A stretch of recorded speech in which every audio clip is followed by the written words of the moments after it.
Hello and welcome to Algebra 2. This is homework week 2, 3? Can't remember. 3. 3 right there. 3. Alrighty, let's start. Given a sequence, you're asked to figure out the recursive and explicit definition and find the fourth term. I think the first thing that I would notice is that they're defining it as starting with 0. So like they would say that the 0th term is 2 and then the first term is 4. If they do not, if they said simply wrote it as 2, 4, 8 and 16 and they did not say if it's a 0th term or the first term, always assume the 2 is the first term. Here they have explicitly told you that 0 is how we're going to define our first term. If that makes sense, 0 is a first term. Technically it's a 0th term, right?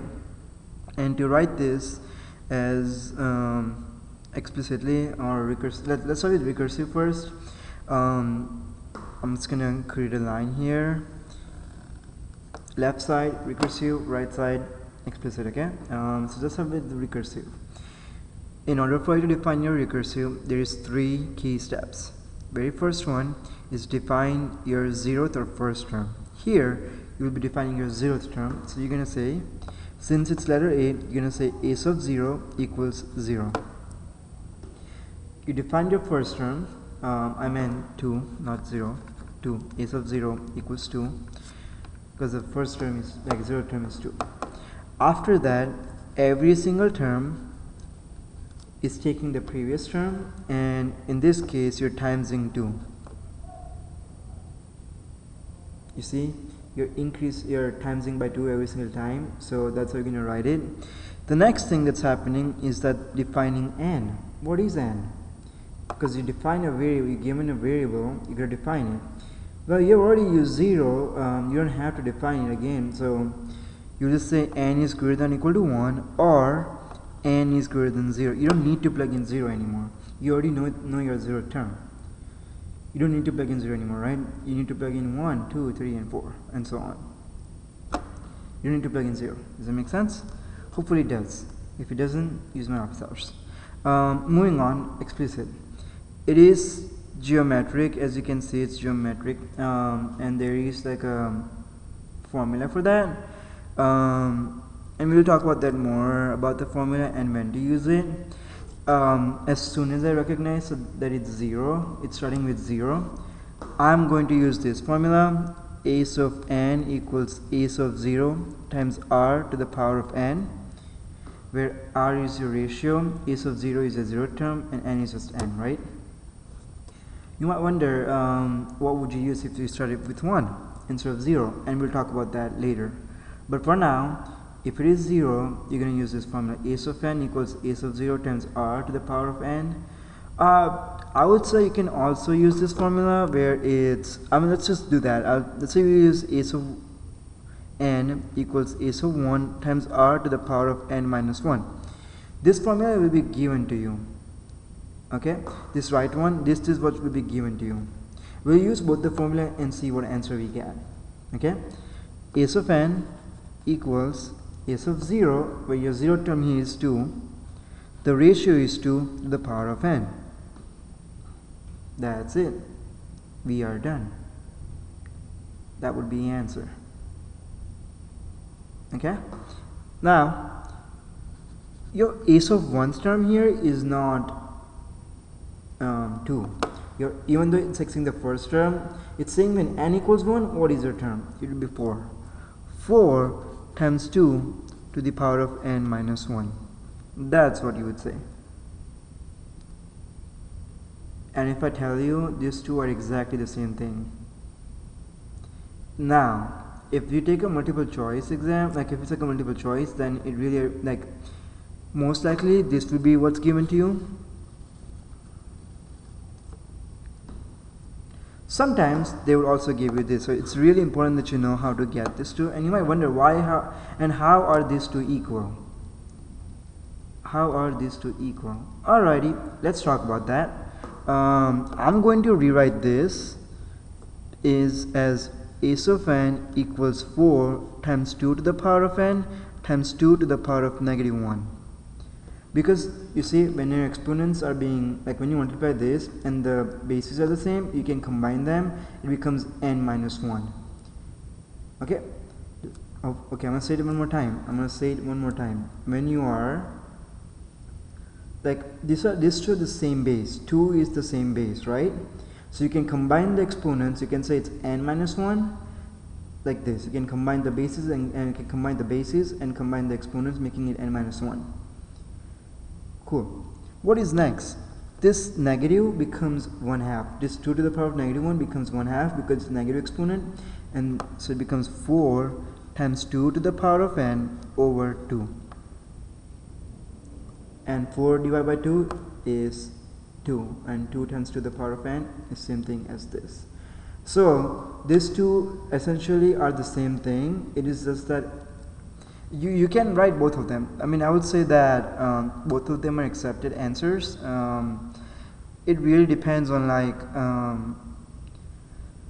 what multiple choice. If it is multiple choice, then it really depends on like what's given to you. Then you really have to understand just like the format of it, if that makes sense.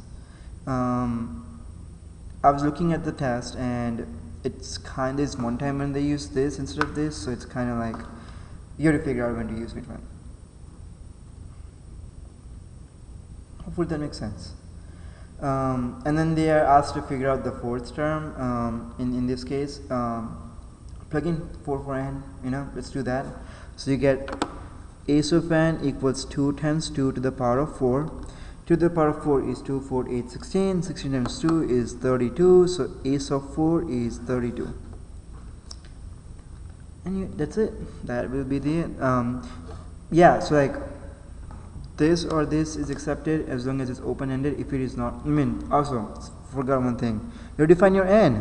You gotta say n is greater than or equal to 0. You gotta define for both of this. Either way you write it, n is greater than or equal to 0. You have to define it.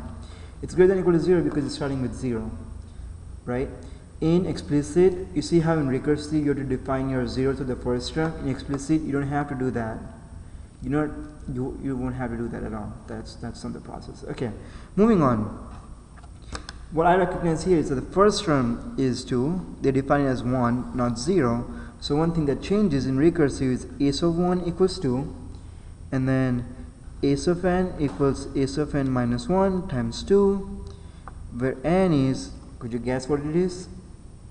You already defined your first term, so you don't have to plug in the 1 again. So you're going to have to find your greater than or equal to 2 or n is greater than 1. And you're done.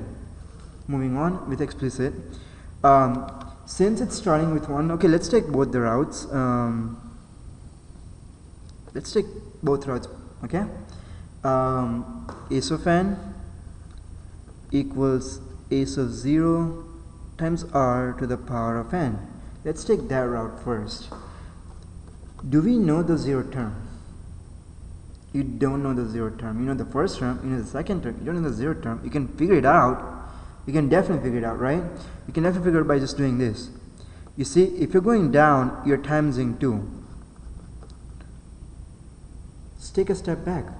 If you take a step back, you will be timesing by a half or dividing by 2, right?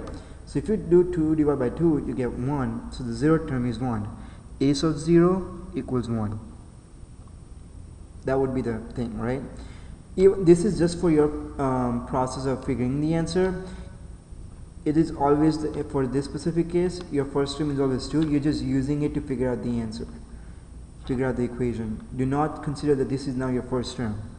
This is always going to be your first term for now in this scenario. Here, you see how you're already given the 0 term, so you don't have to find it anymore. But here you're not given that, but that's why you found it. Okay, so let's plug it in. A sub 0 is 1. The ratio is 2, same, times n, where n is greater than or equal to. Could you guess what it is? It's going to be 1 because it's starting with 1, not 0. Even though you found it, but that was just part of the process of figuring out the answer. So it's to the power of n, where n is greater than or equal to 1. Alrighty. Let's move on. Using this formula, a sub n equals a sub 1 times r to the power of n minus 1. Let's see if we can use that. you're given your first term here, which is 2, your rate is 2, and n minus 1. Pause the video, see if you can use the same method like we did here to figure out why these two are equal.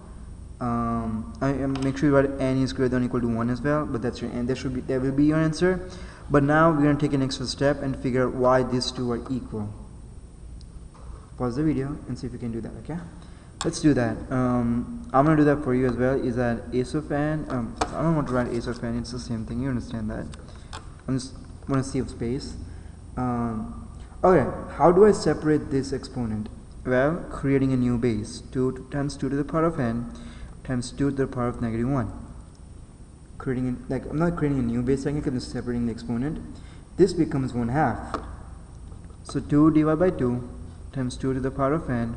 This is just 2 to the power of n, which is the same thing that we have here. That's why this is exactly the same. When you take the, again, it really depends on what options are given to you. And if there's multiple choice, don't even bother to do math. Just plug it in. Don't even do this process, okay? Plug it in. What do you mean? What do I mean by that? What I mean is this. Look, they're saying that n is greater than or equal to 1. Okay? Plug in 1. 1 minus 1 is 0. 2 to the power of 0 is 1. 1 times 2 is 2. Is my first term 2? It is 2. Plug in 2. 2 minus 1 is 1. 2 to the power of 1 is 2. 2 times 2 is 4. Is my second term 4? It is 4. You can do it this way here as well. 2 to the power of 1 is 2. That's true. 2 to the power of 2 is 4. That's true as well. 2 to the power of 3 is 8. That's true as well. Right? So if it's multiple choice, always plug it in. Do not do the math. If it is open-ended, then do the math. Coolio. And they asked to find the fifth term, 2 to the power of 5, which is 32. If you use this equation. And then you're done. Fifth term, you found it. Alrighty, the next question, how is question 1 different from question 2? And we named it, right? Here, question 1 starts with the 0th term, right? They define the 0th term. Question 2 defines your first term as 1. Q of 1 starts with a of 0. Question 2 starts with a of 1, not 0. And why do the fourth term in quartile 1, question 1, why not in quartile 1? I'm doing algebra 1, that's why. It's question 1, not quartile 1, question 1. Match the fifth term in question 2. It is done because of this. Your 0th term became your first term. So your first term becomes your second term. Your third term becomes your fourth term. And your fourth term becomes your fifth term. So that's why a of 4 in question 1 equals a of 5 in question 2. Because this is the reason why. Alrighty. Moving on.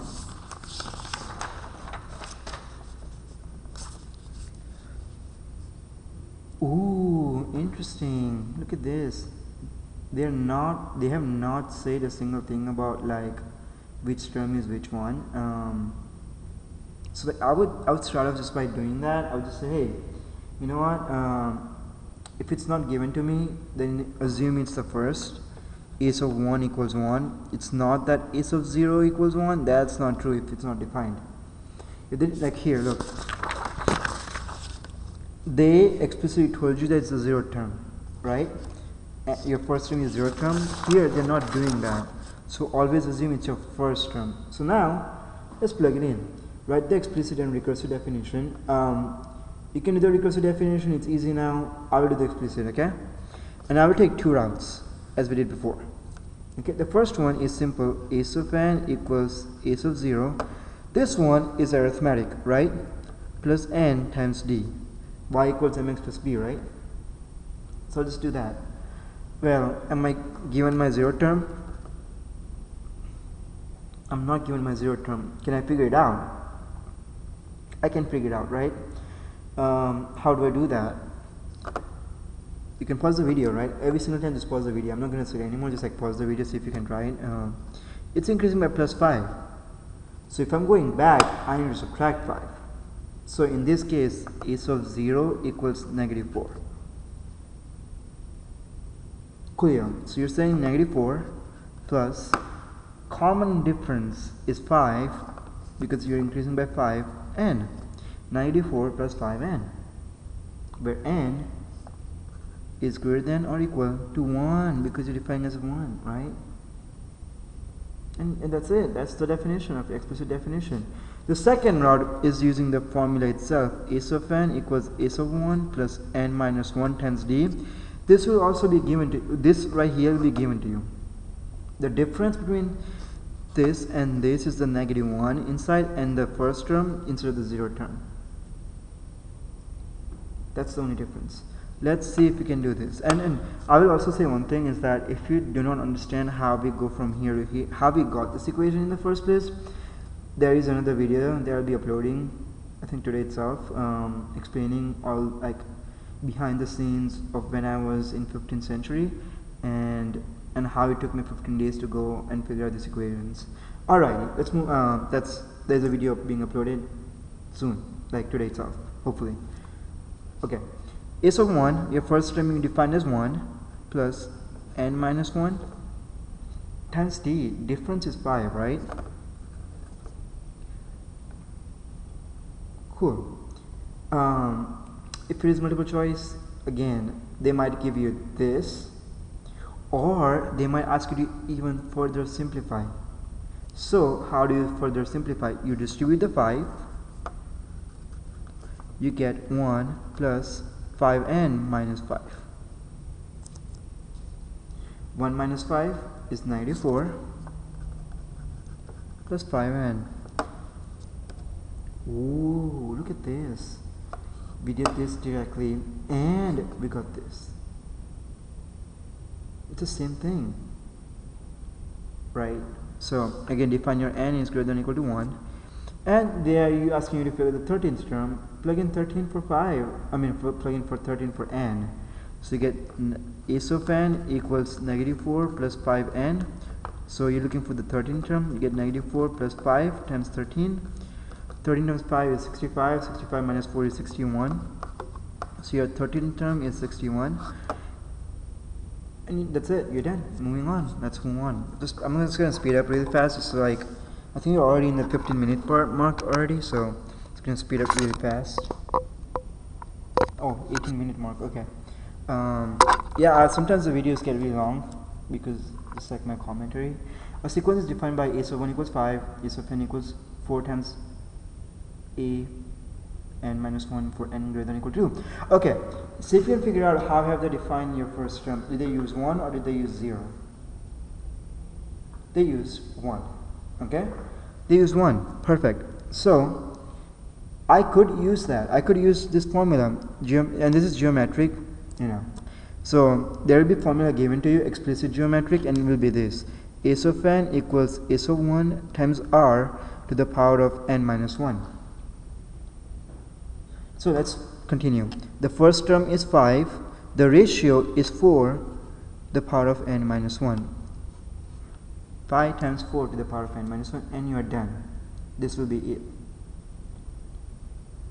If it's multiple choice, this will be it. But sorry. Let's take a step back. I don't mean to say that if it's multiple choice, this will be it. They could ask you to simplify it. Again, how would you simplify it? You would just do 5 times 4 to the power of n times 4 to the power of negative 1.